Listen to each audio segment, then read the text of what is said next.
la Norvège introduit de nouveaux avertissements aux voyageurs pour le Bénin, le Togo, le Burundi et la Tunisie publiés le 20 octobre 2022 par Miadjo. La Norvège a introduit de nouveaux avertissements aux voyageurs pour le Bénin et le Togo et a également réduit les avertissements aux voyageurs pour le Burundi et la Tunisie. Dans un communiqué publié hier, le ministère norvégien des Affaires étrangères a déclaré que l'année dernière, l'extrémisme violent, les troubles politiques et la criminalité avaient augmenté dans les pays voisins du Burkina Faso, du Niger et du Nigeria, ce qui a également affecté négativement la situation sécuritaire au Bénin et au Togo. Schengen Visa Info rapport de com. Quant au Bénin, la Norvège a déconseillé tout voyage ou séjour dans les parcs nationaux tels que la Panjari et le parc du W dans le nord du pays, ainsi que dans les zones frontalières avec le Burkina Faso et le Niger. Il a également été conseillé de ne pas voyager ou séjourner dans les zones frontalières avec le Nigeria dans les districts d'Alibori et de Borgu au nord-est uniquement en cas d'absolue nécessité. Concernant le Togo,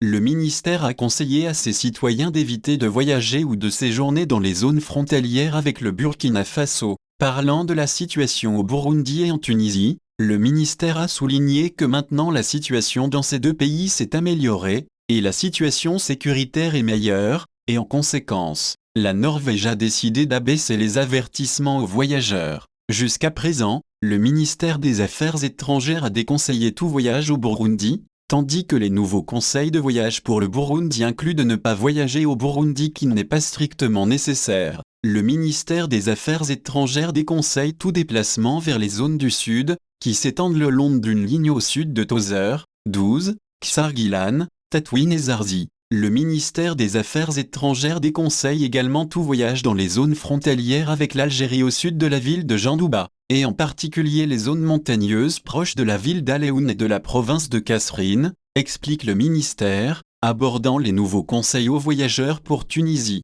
Fin septembre, le ministère des Affaires étrangères a également déconseillé à ses citoyens tout voyage en Iran qui n'est pas strictement nécessaire en raison des manifestations nationales, des réactions des autorités et de la détérioration de la situation sécuritaire de cette dernière. Compte tenu de la détérioration de la situation sécuritaire en Arménie à la frontière avec l'Azerbaïdjan, la Norvège a également émis des avis de voyage pour certaines parties de l'Arménie. De plus, comme l'explique le ministère, les avis officiels aux voyageurs sont basés sur la situation sécuritaire dans un pays ou une région à un moment donné. Il souligne également qu'il s'agit d'une recommandation et non d'une interdiction ou d'une restriction. De plus, la nécessité d'avis aux voyageurs est régulièrement évaluée.